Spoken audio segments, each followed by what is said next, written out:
Selamat malam saudara-saudara dimanapun saja Anda berada. Semoga kita semua tetap dalam keadaan sehat dan tentunya diberkati oleh Tuhan.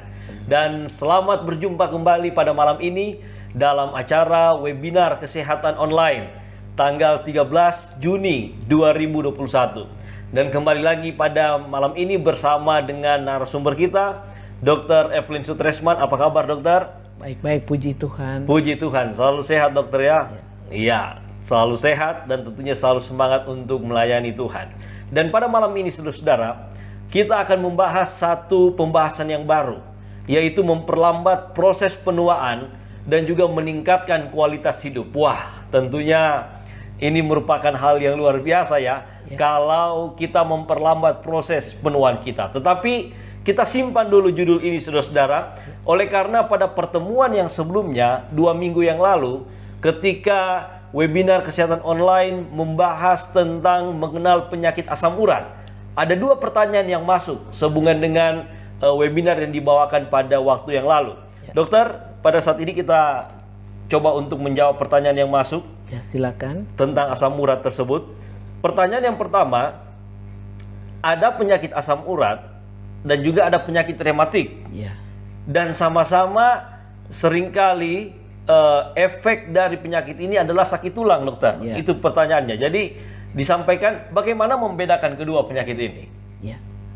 Jadi memang benar bahwa penyakit rematik dan penyakit asam urat keduanya menyerang sendi. Ya. Mengalami peradangan pada sendi, pembengkakan pada sendi, keduanya sama.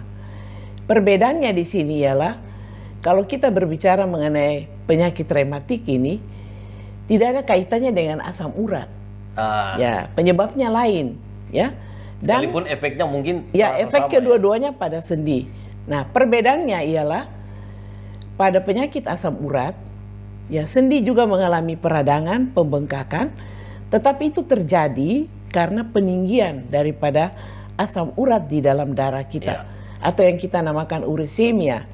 Nah, peninggian daripada asam urat itu kita sudah belajar yang lalu karena metabolisme daripada purin, protein, ya, polipeptid ini yang ditimbun di situ. Jadi karena dia tinggi dalam darah, ditimbun di situ dan menyebabkan pembengkakan, peradangan.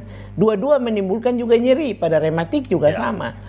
Hanya pada asam urat itu selain ada peradangan di situ, seringkali juga timbul penimbunan-penimbunan di sekitar dari sendi yang sakit tadi, yang kita namakan tofus, atau kalau banyak tofi, sehingga menyebabkan berubah bentuk daripada sendi itu. Jadi berbeda di situ. Yang satu ada timbunan asam urat di sana, dan kalau kita lihat cairannya itu ada seperti jarum-jarum asam urat, sedangkan pada rematik tidak ada sama sekali. Jadi itu cara membedakannya. Ya, itu bedanya demikian. Ya, jadi kedua penyakit ini adalah penyakit yang berbeda ya, satu dengan yang lain. Berbeda sekali. Tetapi tetap ada cara untuk membedakan antara kedua penyakit ini. Kemudian pertanyaan yang kedua mengenai asam urat ini juga, dok. Ya. Ada banyak yang menderita asam urat. Dan kira-kira makanan apa yang cocok untuk penderita asam urat? Ya. Jadi kita tahu bahwa asam urat itu sebenarnya ya, kalau kita belajar yang lalu, itu normal. Normal berada di dalam darah kita. Dan dia bersifat antioksidan. Tetapi di dalam keadaan penyakit asam urat dia meningkat. Nah, dia meningkat ya. Pertanyaannya tadi ialah bagaimana kita mengetahui bahwa pola makan apa yang cocok. Jadi ini memang berkaitan dengan penyebabnya. Karena kita tahu bahwa asam urat itu meninggi karena metabolisme dari purin. Jadi kita harus makan, jangan makanan yang tinggi purin. Nah, apa makanan yang tinggi purin? Yaitu paling banyak adalah protein hewani. Daging-daging yang merah. Nah, itu sebaiknya jangan, karena purin tingkat tinggi di situ. Sehingga menyebabkan bisa kembali lagi menderita penyakit asam urat di persendian tersebut. Jadi sebaiknya jangan kita makan yang purin tinggi. Nah, apa yang bagus kita makan? Yaitu kita boleh makan yang juga seafood ya. Juga seafood itu jangan kayak udang, kepiting, cumi-cumi, itu bahaya sekali. Karena purin yang tinggi itu menyebabkan kembali membengkak. Dan ini sakit sekali kalau menggerakkan sendi ya. Nah, sebaiknya kita makan yang biasa-biasa saja, yaitu banyak makan buah-buah, dan buah-buah itu yang paling baik itu ceri, pisang, nah itu boleh kita makan. Jeruk, nah itulah makanan-makanan yang tidak menyebabkan kembalinya itu asam urat lagi. Dan kita tidak makan lebih banyak protein-protein hewani.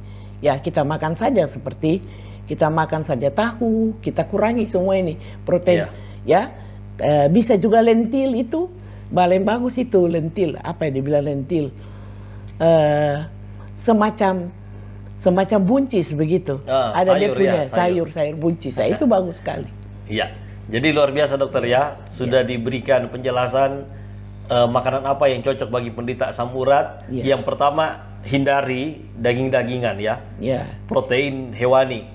Seafood juga. Ya, seafood juga.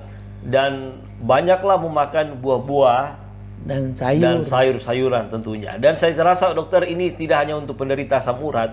Bagi yang belum juga, kalau mau cegah asam urat konsumsi ini. Bagus. Bukan berarti nanti sudah sakit baru mau rubah pola makan. Jadi ini merupakan sebuah tips yang luar biasa ya.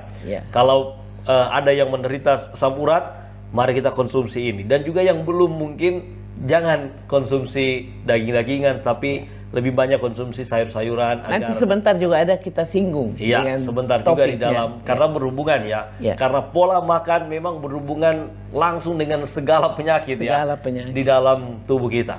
Pada saat ini saudara-saudara, kita akan membahas tentang memperlambat proses penuaan dan bagaimana meningkatkan kualitas hidup. Kedua hal ini merupakan tentunya hal yang didambakan oleh setiap manusia. Karena tua ini pasti dokter. Sudah pasti. Sudah pasti karena waktu ini terus berputar. Dan umur usia kita setiap detik itu bertambah. Betul. Dan proses penuaan ini adalah sesuatu yang pasti. Tetapi bagaimana kita memperlambat? Beda ya. Proses penuaan yang sudah pasti setiap manusia akan mengalami penuaan. Tetapi ada hal yang bisa kita lakukan untuk memperlambat akan proses penuaan ini dan tentunya bagaimana meningkatkan kualitas hidup. Untuk itu dokter, kami langsung serahkan kepada dokter untuk memberikan lebih lanjut penjelasan sehubungan dengan memperlambat proses penuaan dan meningkatkan kualitas hidup. Untuk itu saudara-saudara dimanapun berada, jangan kemana-mana, saksikan seminar ini sampai selesai agar saudara-saudara mendapatkan tips yang bermanfaat untuk kesehatan tubuh kita. Mari kita sama-sama saksikan seminar kesehatan ini. Jika ada pertanyaan langsung tuliskan di live chat ataupun di kolom komentar agar itu boleh dijawab pada pertemuan yang akan datang. Terima kasih, selamat menyaksikan.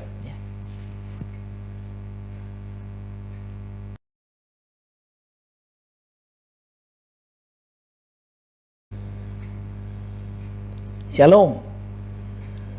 Selamat malam bagi semua pemirsa yang ada di rumah, bahkan dimanapun berada. Selamat bertemu kembali dalam seminar kesehatan.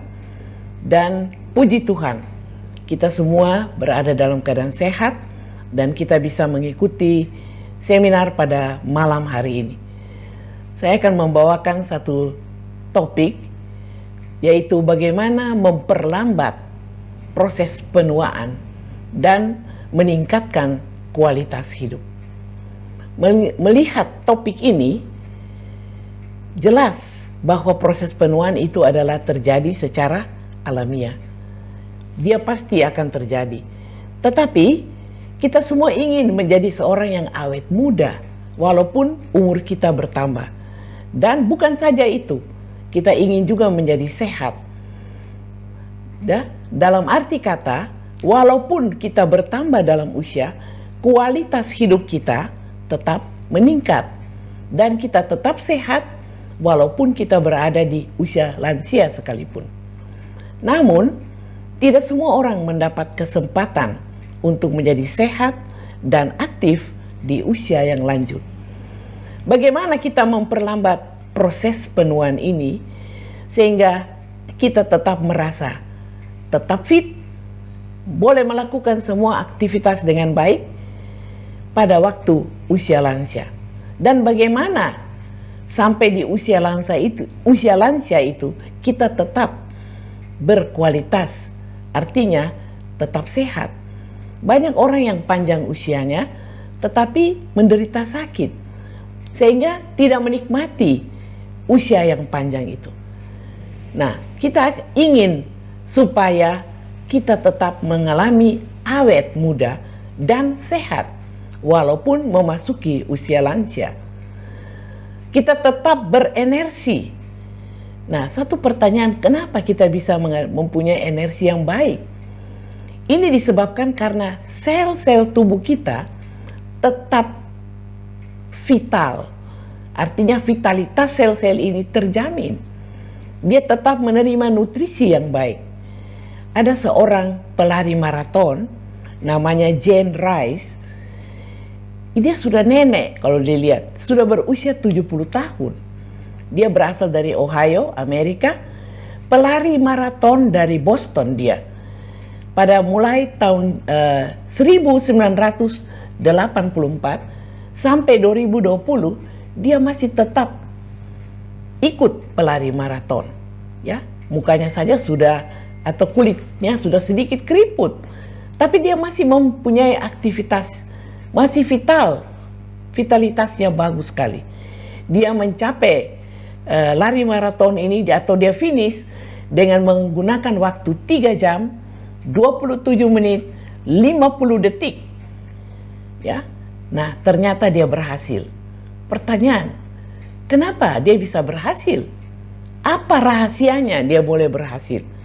Jawabnya ialah dia dapat mempunyai atau dia dapat memanage pola hidup yang sehat dan juga dia dapat memelihara vitalitas sel-sel di dalam tubuhnya. Sehingga walaupun dia memasuki usia lansia, sel-selnya itu tetap hidup dengan vitalitas yang baik. Nah, proses penuaan saya tadi sudah singgung adalah alami. Satu proses yang terjadi dan harus diketahui bahwa proses ini berjalan dengan bertambahnya seiring dengan bertambahnya usia kita. Namun proses ini bertahap. Sekali lagi bertahap. Tidak terjadi sebegitu cepatnya, tapi ada tahapan-tahapan, perubahan-perubahan fisiologis, anatomis, dan mental yang terjadi. Apabila proses ini terjadi, dia selalu terjadi di sekitar umur 20 tahun. Karena pada saat itu, pertumbuhan dari tulang, otot, dan sebagainya itu sudah berhenti.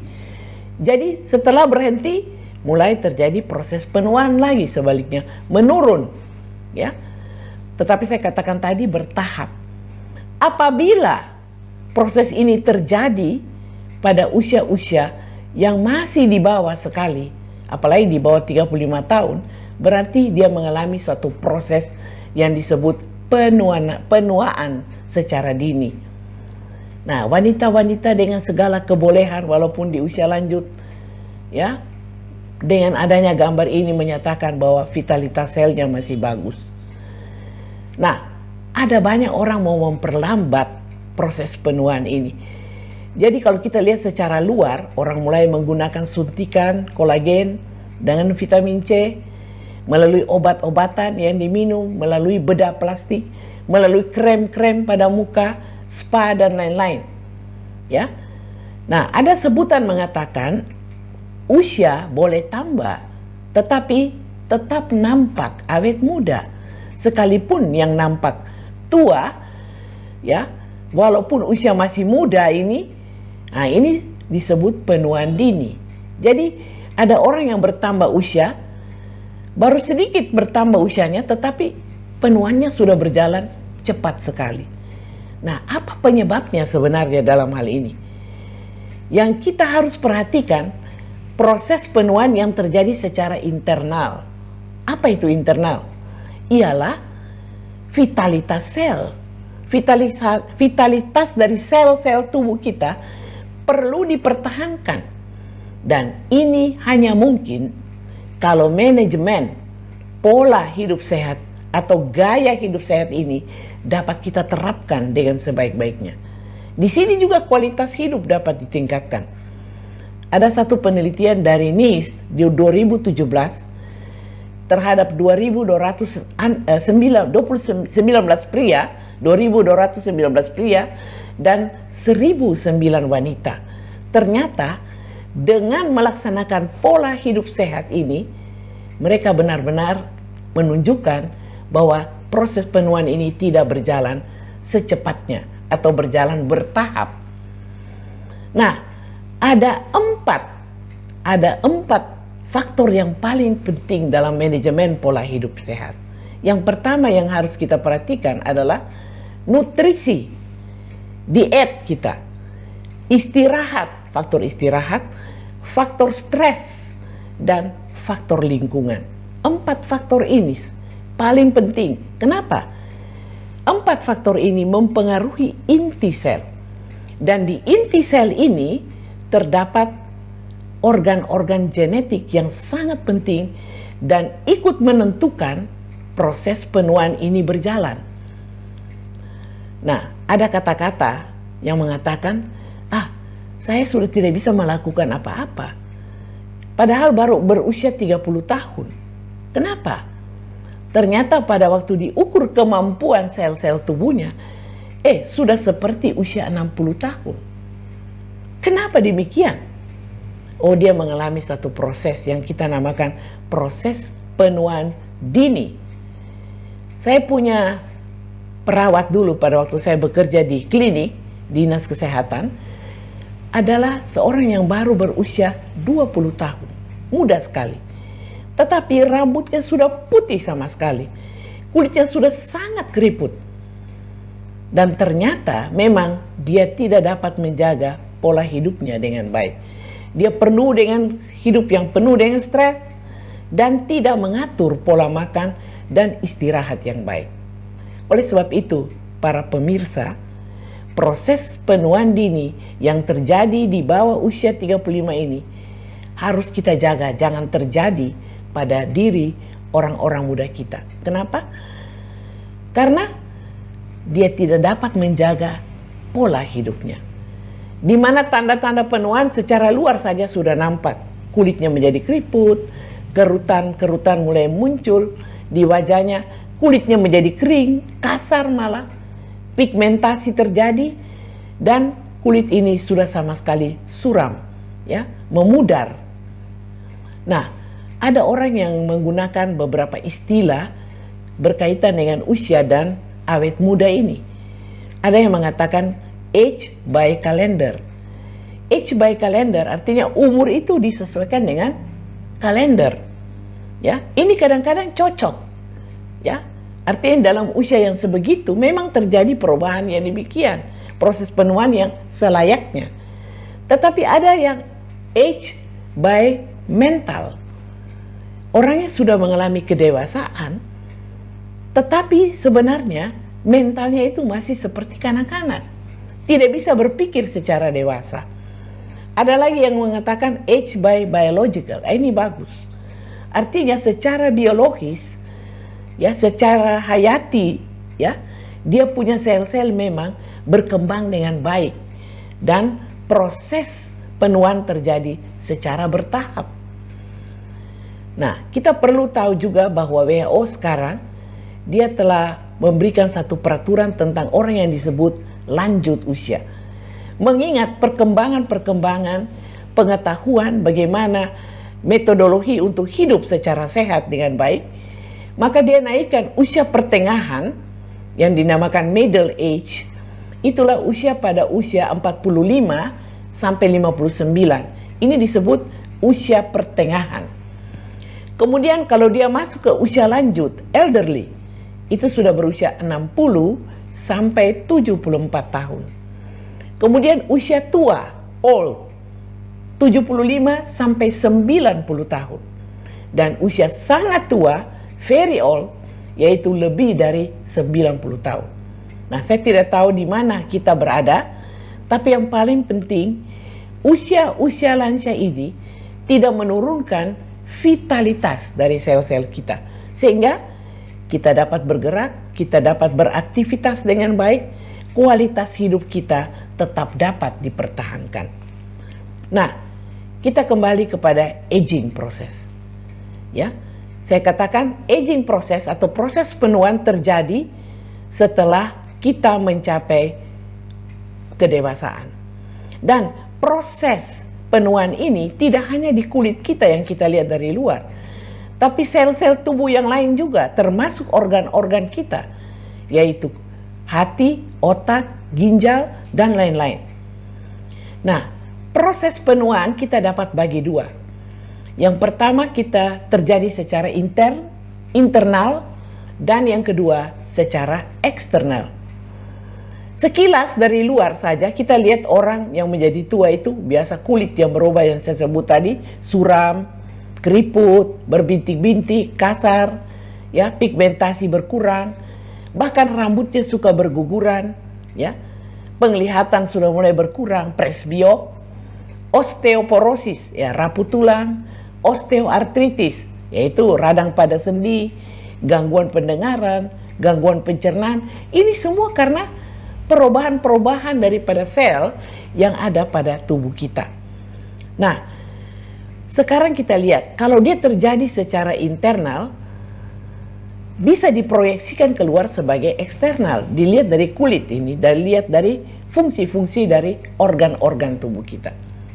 Penyebab utama secara internal terjadinya proses penuaan yang cepat itu adalah karena adanya radikal bebas.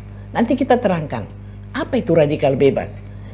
Yang berikut ialah adanya hormon-hormon dan enzim-enzim yang berkurang. Nah, akibatnya apa? Akibat radikal bebas ini, sel-sel itu akan mati banyak, mengalami apoptosis. Aktivitas kita menurun. Bukan cuma aktivitas, karena enzim dan hormon menurun, maka sistem kekebalan kita ikut juga menurun. Jadi proses terjadinya penyakit-penyakit degeneratif, terjadi kanker dan sebagainya, infeksi dan sebagainya pada usia lanjut, ini disebabkan proses penuaan. Karena apa? Kita kurang untuk memanage pola hidup kita dengan baik. Nah, kita akan kembali penyebab intern tadi, radikal bebas. Apa yang disebut radikal bebas? Radikal bebas sebenarnya adalah satu molekul yang mengalami kehilangan satu buah elektron. Karena dia mengalami kekurangan elektron itu, pemecahannya ialah dia akan menarik.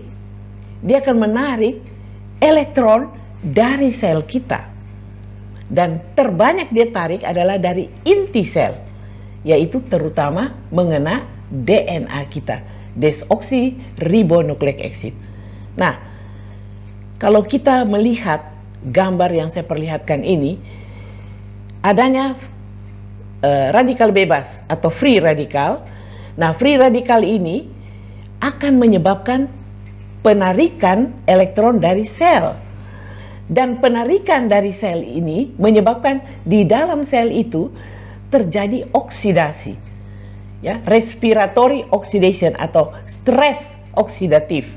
Ya, karena adanya respiratory oksidatif ini atau ROS atau oksidasi, maka kita punya DNA rusak. Nah, saya akan perlihatkan apa yang dinamakan radikal bebas ini, yang itu ada dua macam. Pada waktu saudara bernapas, pada waktu saudara berolahraga, pada waktu kita mengalami proses pertukaran zat atau metabolisme di dalam tubuh kita, sebenarnya sudah terbentuk itu radikal bebas yang merusakkan sel kita. Namun itu dinetralisasi oleh antioksidan. Luar biasa. Kita juga punya antioksidasi itu yang namanya antioksidan. Ya. Di dalam tubuh kita ada antioksidan juga secara internal dan kita bisa masukkan dari luar. Jadi radikal bebas bisa terjadi secara intern waktu bernapas, olahraga, metabolisme, ya. Tetapi diantisipasi. Tetapi yang paling banyak membuat radikal bebas yang merusak kita punya tubuh adalah dari pola hidup kita. Jadi tadi apa yang Nis katakan, kalau kita tidak manage baik-baik pola hidup kita, yaitu pola makan, pola istirahat, pola stres, pola lingkungan dengan baik, maka proses penuaan ini akan berjalan dengan sangat cepat. Apalagi dengan kebiasaan-kebiasaan seperti menjadi seorang peminum alkoholisme, atau perokok. Ini semua radikal bebas yang berbahaya sekali. Nah, kita lihat manusia mempunyai 60 sampai 100 triliun sel yang hidup. Sel-sel ini dapat makan dari makanan kita. Tetapi sel-sel ini apabila dikenakan dengan radikal bebas, dia akan berubah. Vitalitas akan berkurang. Dan disinilah terjadi proses penuaan itu. Nah, saya katakan tadi radikal bebas merusak sel kita. Kenapa? Kita tahu di inti sel ada terdapat kromosom, 46 kromosom. Dan pada kromosom itu kita lihat ada seperti pita double helix. Pita ini dihubungkan dengan protein-protein. Ya, adenin, guanin, ya, tirosin, dan semua ini pita yang dihubungkan dengan protein ini, dia berisi gen-gen yang sangat menentukan karakteristik daripada hidup manusia. Nah, kedua pita ini, kalau kita di ujungnya itu ada seperti dua ikatan, ya, ikatan ini yang kita namakan sebagai satu ikatan telomer. Saudara tahu, pada saat kita memelihara DNA kita dengan antioksidan yang cukup, walaupun ada radikal bebas yang masuk, maka polimer ini, telomer ini akan mengeluarkan satu enzim yang namanya telomerase yang membuat proses penuaan lambat serta usia kita akan menjadi lebih panjang. Kalau saudara melihat hasil penelitian daripada genom ini atau genetik ini, ternyata kalau orang memelihara sebaik-baiknya telomernya, dia punya usia panjang sampai berapa lama? Bisa sampai 125 tahun. Ya, tapi kita tidak meminta bahwa kita akan hidup seperti itu. Yang penting bagi kita kalau hidup dengan panjang usia, vitalitas sel kita masih tetap baik. Sehingga kita bisa membuat aktivitas daripada kita hanya tidur dengan usia yang panjang di atas tempat tidur. Nah, ini yang harus kita jaga adalah manage dengan baik pola hidup sehat. Nah, bagaimana supaya free radikal ini atau radikal bebas ini tidak merusak ini kita punya DNA? Caranya ialah kita harus punya antioksidan. Nanti kita belajar antioksidan itu apa. Tapi yang paling penting, kalau DNA kita ini mengalami kerusakan, dia adalah sebagai koordinator. Bagaimana sel-sel kita punya siklus jalan dengan baik. Mulai dia bertumbuh, ini sel bertumbuh, berkembang, membelah diri, sampai sel ini mati dan diganti dengan sel yang baru, itu diatur oleh DNA kita. Tapi kalau kita tidak tahu jaga pola hidup kita, banyak radikal bebas dari pola makan kita yang salah misalnya, maka DNA kita akan rusak. Dan pada waktu DNA kita rusak, sel akan bertumbuh sesuka hati, terjadilah tumor-tumor yang bisa berubah, masuk ke dalam pembuluh darah, ke pembuluh getah bening, dan menjadi kanker yang ganas. Ya, jadi bahaya. Bukan saja kanker, tetapi sel-sel juga itu mengalami kematian yang banyak, sehingga mengalami apoptosis yang tidak terkendali dan menyebabkan proses penuaan ini berjalan cepat sekali. Oleh sebab itu, kita perlu jaga pola hidup kita dengan baik. Pola makan, pola istirahat, pola lingkungan, pola pikir, sehingga proses penuaan kita bisa perlambat, imunitas kekebalan kita bisa dipertahankan, sedangkan penyakit-penyakit degeneratif dapat kita atasi seperti penyakit kanker, penyakit jantung koroner, diabetes, terutama stroke, di mana WHO katakan sekarang luar biasa orang yang menderita penyakit jantung dan stroke ini. Nah, selain gaya hidup ini kita pertahankan, kita harus lihat satu persatu gaya hidup yang bagaimana yang kita sudah laksanakan. Yang pertama mengenai pola makan. Pola makan kita lihat makanan, kita lihat jenisnya. kita punya makanan ada dua macam. Menurut ilmu gizi disebut sebagai makronutrien dan mikronutrien. Makro itu ada terdiri dari protein, karbohidrat, lemak yang kita makan sehari-hari. Dan ketiga unsur ini kita harus makan sesuai kebutuhan kita. Jadi kalau kita cuma duduk-duduk saja, makanlah sekitar 1.800 kalori, jangan 2.000 lebih, sehingga dia akan ditimbun sebagai lemak-lemak di dalam pembuluh darah kita. Dan lemak-lemak di dalam pembuluh darah ini membuat pembuluh darah kita menjadi kaku, sklerotik. Selain menjadi kaku, bisa juga menjadi plak-plak. Timbunan plak-plak ini sehingga merusak jantung kita dan sel-sel kita tidak bisa hidup dengan baik. Makanan tidak sampai ke sel, proses penuaan ini akan berjalan cepat sekali. Jadi kita harus atur, terutama ini karbohidrat. Karbohidrat jangan kita pikir, wah kalau saya makan tepung banyak-banyak, ya gula putih terutama, ya tidak sesuai dengan kualitasnya, ya yang punya glycemic index sangat tinggi menyebabkan resistensi insulin, dan resistensi insulin menyebabkan penimbunan lemak lagi kembali, terjadi diabetes dan terjadi kerusakan pembuluh darah, terjadi lagi proses penuaan lebih cepat. Selain daripada mikro, karena kalau mikro, air, vitamin, mineral malah menunjang. Tapi ketiga faktor tadi harus kita jaga. Jaga dengan baik jumlahnya, jenisnya, kualitasnya. Saya katakan glycemic index itu sangat penting. Nah, apalagi kalau kita tidak jaga makanan ini dengan baik, selain makronutrien tadi. Kita punya sel, inti sel. Di samping inti sel, ada pada gambar ini, kita mempunyai mitochondria. Ini mitochondria penting sekali. Karena apa yang kita makan, dia akan jadikan sebagai energi melalui satu siklus yang kita namakan siklus Krebs. Nah, DNA mitochondria ini merubah makanan dan minuman kita menjadi tenaga. Tetapi ada dua faktor yang paling penting. Apabila saudara memilih jenis makanan yang banyak lemak, ya berminyak, goreng-gorengan yang banyak, apalagi protein-protein hewani yang memiliki kadar lemak yang tinggi, maka akan terjadi proses penuaan lebih cepat. Kenapa? Nah, kalau lemaknya itu tinggi, kita tahu dia jadi sampah. Jangan jauh-jauh, masih ada di usus kita pun. Karena dia tidak punya serat, mau dikeluarkan, dia harus berkontraksi. Kita punya usus kolon, usus besar, dengan keras. Dan terjadilah polip-polip. Di mana polip ini berdegenerasi menjadi kanker-kanker. Ya.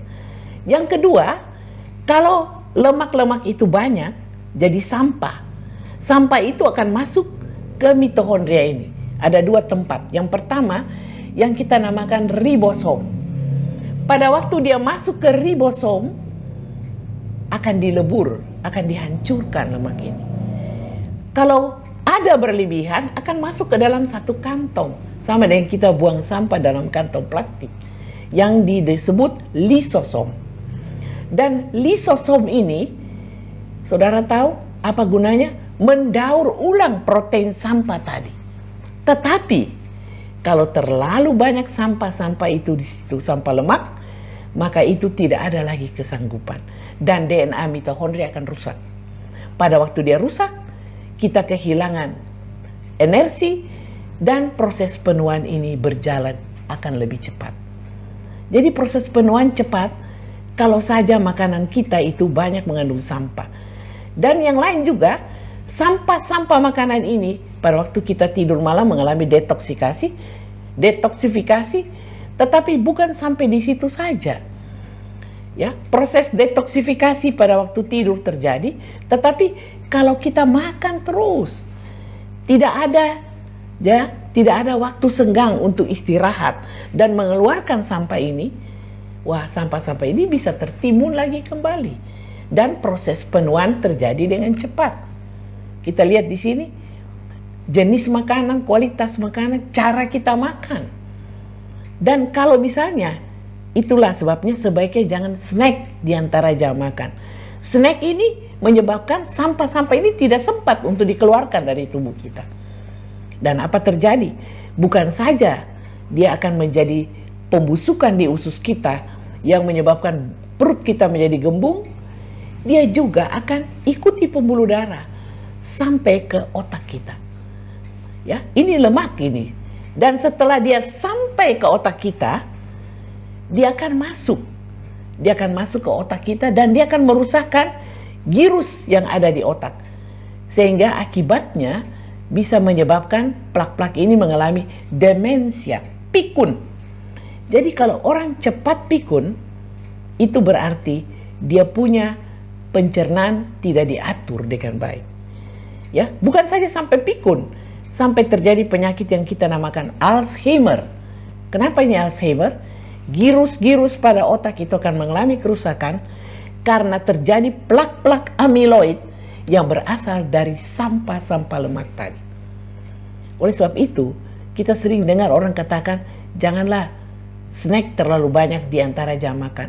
Makanlah sebaiknya 2 kali ya sehari ya. Dan pada waktu malam berikan kesempatan 4-5 jam sebelum tidur kita tidak mengadakan atau kita tidak makan waktu itu. Kasih 4-5 jam waktunya. Sehingga tubuh bisa mengadakan detoksifikasi yang baik. Ya, kita lihat kalau sel-sel otak ini sudah mengalami kerusakan, maka girus-girus sudah rusak, orang mengalami Alzheimer, maka dia tidak dapat mengendalikan dirinya. Ini orang harus antar kemana-mana. Ya, dia mengalami Alzheimer. Dan lebih daripada itu pula, sel-sel saraf juga mengalami kerusakan dan bisa terjadi stroke. Ini penyebab stroke yang terbesar, pola makan. Jadi kalau boleh, kita atur pola makan kita. Protein-protein hewani terutama kita kurangi. Ya. Dan ada satu lagi, kalau protein-protein hewani ini kita bakar. Nah ini, makanya ada statement mengatakan bahwa daging yang dibakar itu kurang bagus. Karena lemak-lemak itu menjadi benzopiren. Benzopiren itu atau arang-arang itu menjadi pemicu sel-sel kanker bertumbuh dengan baik. Jadi bayangkan, proses penuaan terjadi, kanker bisa cepat terjadi. Ya, ini kadang-kadang dari pola makan kita yang tidak baik. Banyak sekali, terbanyak memang di diet. Satu lagi, kalau kita makan terlalu banyak protein-protein hewani dengan lemak yang tinggi, ada sel-sel kita yang karena radikal bebas mengalami kerusakan abnormal, menjadi kanker. Nah, kalau kita mempunyai sel kanker dalam tubuh, dengan cepat dia kirim berita, tolong supaya kekebalan tidak turun. Berikan toleransi terhadap hal ini. Keluarlah kita punya sel darah putih yang dinamakan natural killer cell. Dan natural killer cell ini akan mendamping atau mencapai sel kanker ini. Dia akan berhadapan dan mengeluarkan enzim sehingga sel kanker ini akan mati. Dan sel-sel lain juga tidak menjadi kanker seluruhnya karena adanya natural killer. Selain daya tahan tubuh kita meningkat, juga kita dicegah dari terjadinya perluasan penyakit kanker. Jadi kita kurangi. Karena apa? Benzopiren 1 ons sama dengan orang merokok 600 batang. Bayangkan. Proses penuaan itu berapa banyak. Belum lagi bentuk paru-paru yang berubah menjadi hitam dan sebagainya. Dan karena apa? Sel-sel kita banyak yang rusak. Ya, dan mati bahkan menjadi kanker. Nah, kalau begitu kita perlu antioksidan mencegah radikal bebas dari makanan-makanan ini supaya proses penuaan ini bisa dapat diperlambat. Nah, ada 2 antioksidan saya bilang dalam tubuh kita yang paling penting adalah SOD, serum oksidismutase. Dan yang kedua dari luar kebanyakan berasal dari buah-buah dan sayuran yang mengandung flavonoid, vitamin A, C dan E, AC. Nah, ini semua mencegah radikal-radikal bebas itu. Sehingga karena dia mencegah, maka dia tidak merusak DNA kita. Ya, selama kita punya enzim SOD dalam tubuh dan radikal bebas seimbang, maka proses penuaan itu akan diperlambat. Dan kehidupan sel-sel kita bervitalitas. Tetapi ingat baik-baik, enzim itu tambah hari, tambah tua, sampai 70 tahun, dia sudah di bawah sekali. Karena itu, pola makan buah-buah dan sayuran harus menjadi 4-5 porsi dalam sehari. Radikal bebas kita tekan dengan makanan yang mempunyai glikemik indeks yang tinggi dari karbohidrat. Daging-daging olahan kita kurangi seperti sosis, bacon daging asap, dan pengawet-pengawet. Nah, ini bisa menyebabkan radikal bebas itu meningkat. Tidak bagus makan makanan-makanan yang sudah diawetkan. Batasi asupan daging yang merah, yang rentan terhadap oksidasi, dan kandungan zat besi ya yang tinggi dan menyebabkan atau merangsang atau memicu sel-sel kanker ini hidup dengan baik. Minyak goreng juga termasuk. Kalau kita menggunakan lebih dari 2 kali, wah, radikal bebas itu meningkat sekali. Jadi kita harus pilih makanan. Pilih makanan yang bisa bergizi, kurangi protein hewani, kurangi yang diawetkan, ya, kurangi hal-hal yang meningkatkan kadar lemak yang tinggi, ya. Dengan cara apa? Jangan makan di antara jam makan, kita puasa sekali-sekali, ya. Bisa sarannya 15 jam dalam 2 kali seminggu. Makan makanan antioksidan, ya, buah-buah dan sayur 4-5 porsi, serta mineral-mineral yang berasal mineral dan kolagen dari buah-buah dan sayur-sayuran serta kacang-kacangan. Jadi sekali lagi, kita menggunakan antioksidan dari buah dan sayur ini sebagai fitoterapi. Artinya dari tumbuhan yang berlatar belakang, dari makanan yang berlatar belakang tumbuh-tumbuhan. Ya, mengenai fitoterapi ini bagus sekali, saudara. Kalau kita lihat ada seorang profesor, Benjamin Lau, dari Yeshiva University San Francisco, California, dia katakan, kalau kita menggunakan mekanisme menggunakan makanan yang berlatar belakang tumbuh-tumbuhan atau dinamakan fitokimia, maka makanan-makanan ini bisa menyetop kanker kita dan proses penuaan. Kenapa?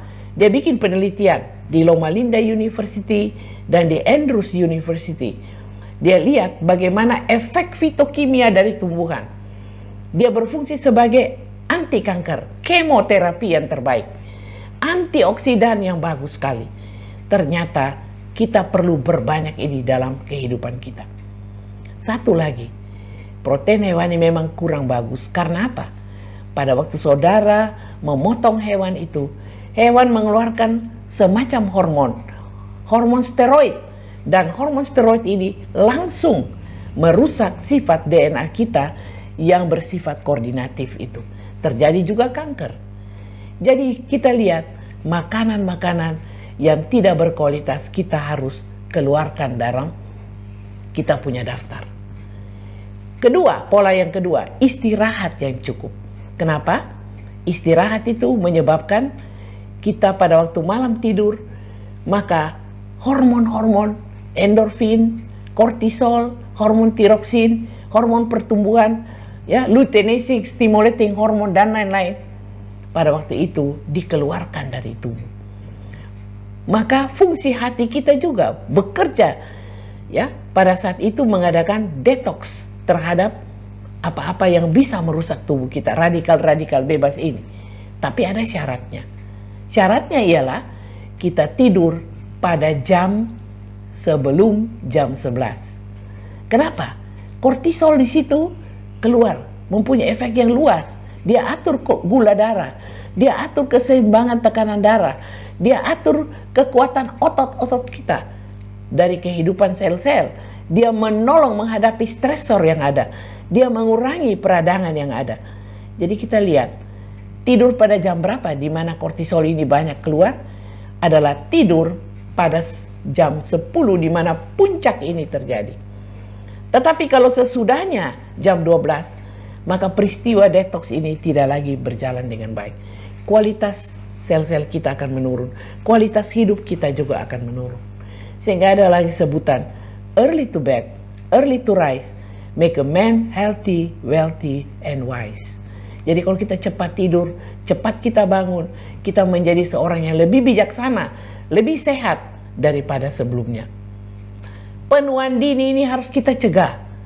Karena kalau kita tidak cegah dengan kehidupan pola makan yang baik, maka lama-kelamaan bukan saja DNA kita rusak di inti sel, tapi mitohondria rusak sehingga kita akan kekurangan tenaga. Pigmentasi lebih banyak tumbuh, pertumbuhan lipofusin hitam-hitam keluar di tangan-tangan kita. Itulah bukti bahwa proses penuaan ini sudah berjalan dengan cepat sekali.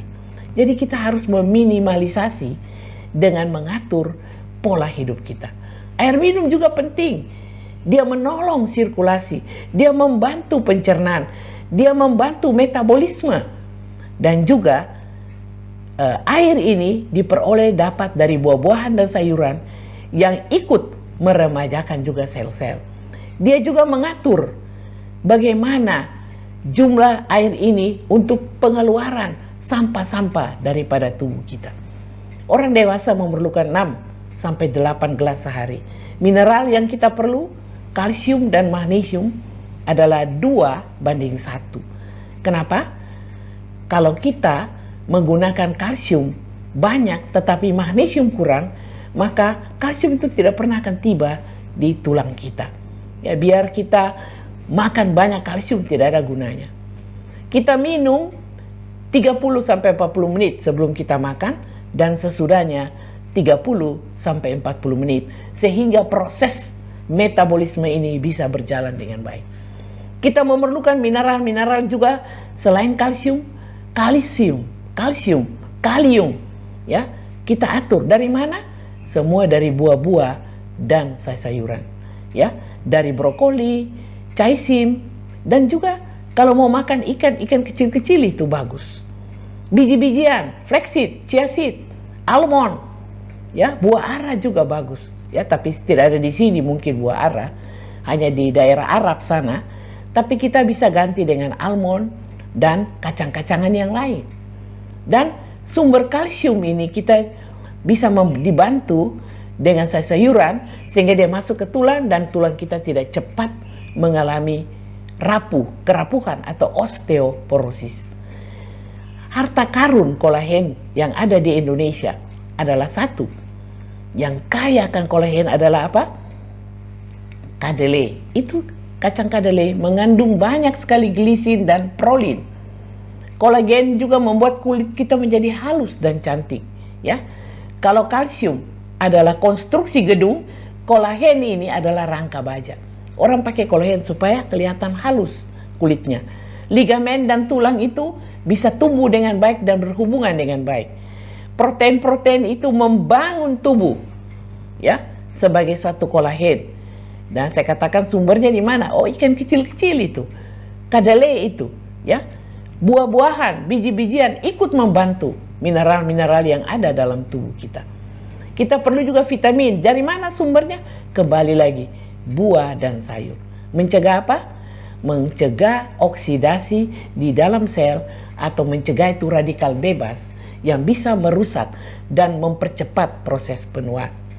Mari kita ciptakan satu lingkungan juga yang sehat, ya, mulai daripada usus kita dengan pola makan yang baik, karena ada kurang lebih 2000 daripada sel bakteri-bakteri dalam usus kita, di antara jonjot-jonjot usus kita seperti pernah belajar ini, sebagai usus sebagai otak kedua sangat membantu proses-proses pencernaan dan enzimatis dalam tubuh kita sehingga proses penuaan ini juga bisa diperlambat.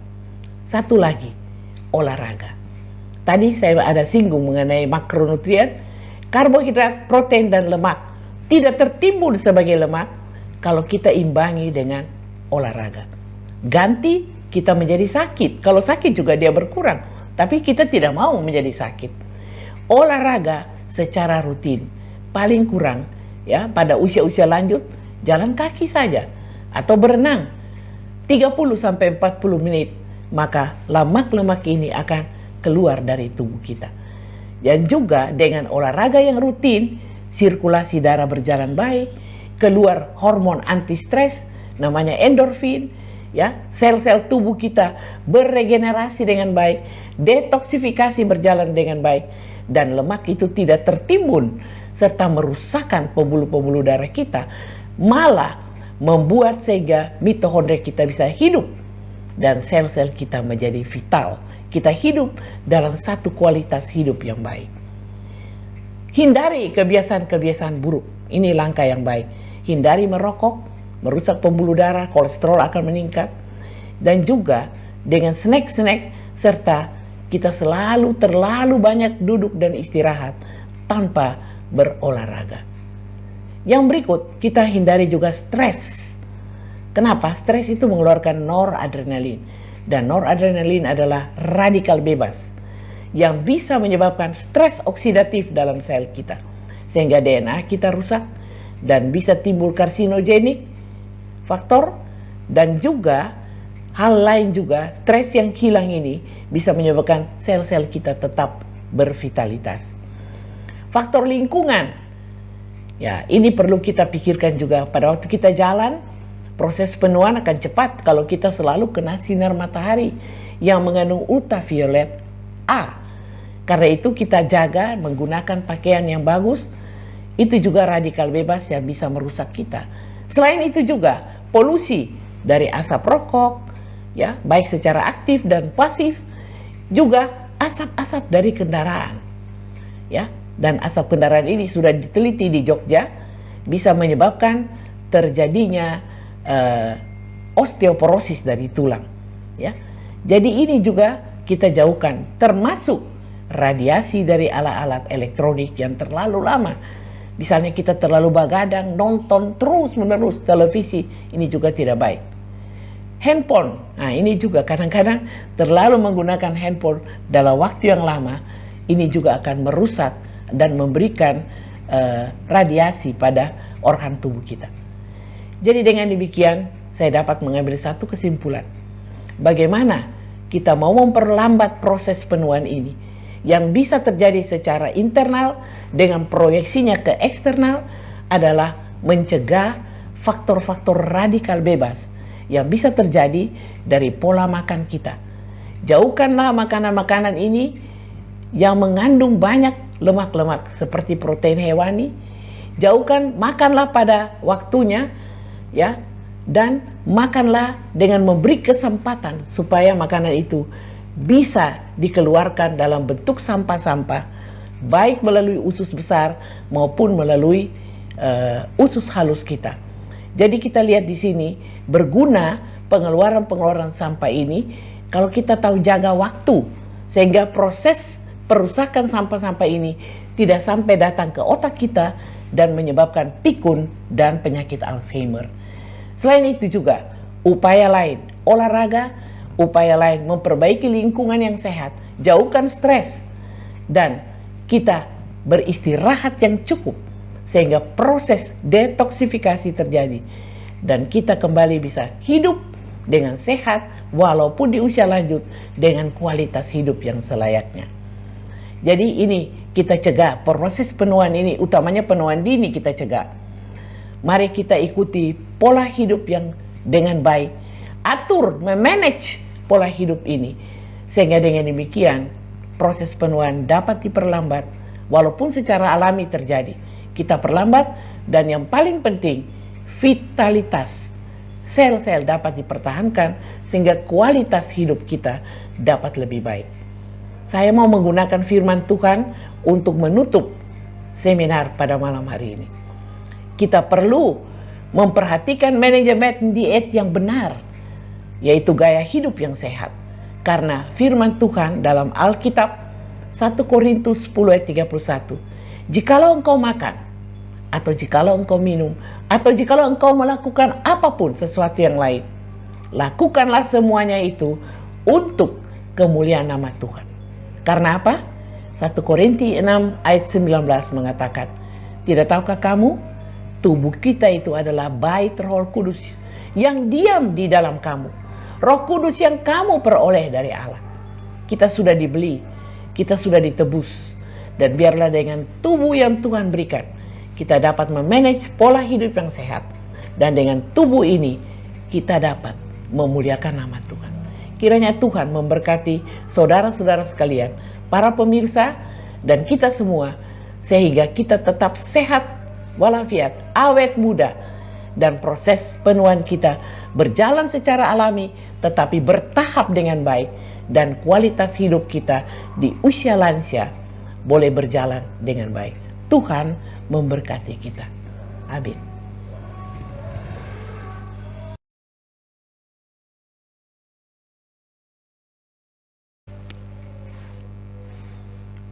Puji Tuhan, saudara-saudara, pada malam ini kita sudah mendengarkan tips webinar kesehatan online yang telah disampaikan oleh Dr. Evelyn Sutresman, bagaimana kita boleh memperlambat proses penuaan dan juga kita meningkatkan kualitas hidup kita. Ini merupakan informasi yang luar biasa yang jika kita praktekkan dalam kehidupan kita, pasti kita akan memiliki tubuh yang sehat, kita akan lebih ceria, kita terhindar dari berbagai penyakit, dan yang paling penting juga adalah proses penuaan itu bisa kita memperlambat di dalam tubuh kita. Terima kasih sekali lagi dokter untuk pembahasan informasi yang berharga yang diberikan kepada pemirsa dan kami semua pada malam ini sehubungan dengan webinar kesehatan yang telah disampaikan. Saudara-saudara, jika Anda memiliki pertanyaan sehubungan dengan pembahasan atau materi yang telah disampaikan tadi, saudara sekali lagi bisa menuliskan di live chat ataupun menuliskan di kolom komentar, dan pasti akan dijawab pada pertemuan berikut yang rencananya akan diadakan pada 2 minggu yang akan datang. Saya percaya saudara-saudara, kalau kita melakukan apa yang terbaik bagi tubuh kita, maka kita akan memperoleh hasil yang terbaik juga bagi tubuh kita. Pada malam ini kami rindu untuk menutup akan webinar kesehatan ini dengan berdoa. Untuk itu kita akan berdoa menurut keyakinan kita masing-masing, dan saya akan memimpin doa dalam cara Kristiani. Oke, mari saudara-saudara, dimanapun kita berada, kita mengambil sikap yang hormat dan sopan untuk berdoa kepada Tuhan menurut keyakinan kita, dan saya akan pimpin dalam Kristiani. Mari kita berdoa.